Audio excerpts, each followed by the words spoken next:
గ్రహణం అంటే అన్ని దేశాల్లోనూ కూడా కనిపిస్తుంది. అంటే చాలా పెద్ద గ్రహణం అన్నమాట. అంచేత ఇలాంటి గ్రహణం వచ్చినప్పుడు సాధారణంగా ఎన్నింటికి పడుతుందో దానికి సుమారు 9 గంటల 3 జాములు అని అంటారు.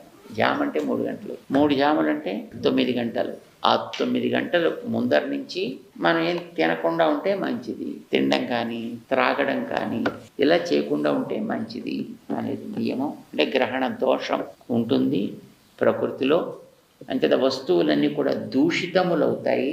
అంచేత వాటిని మనం ఆ సమయంలో మనం కన్జ్యూమ్ చేయకూడదు అని అంటారు. మరి ఊరగాయలు గట్రా ఉంటాయి కదండి, అవన్నీ ఏం చేయాలండి అంటే దాంట్లో దర్భలు వేసుకుంటారు. అలాంటి వాటిల్లో వేసుకుంటే అవి తైల పక్వాలైతే అంటే నూనె నెయ్యి అలాంటి వాటితోటి తయారైన పదార్థాలు కనుక అయినట్టయితే వాటిని దర్భలు వేసుకుని పెట్టుకుంటే అవి దోషం లేదు అని అంటారు.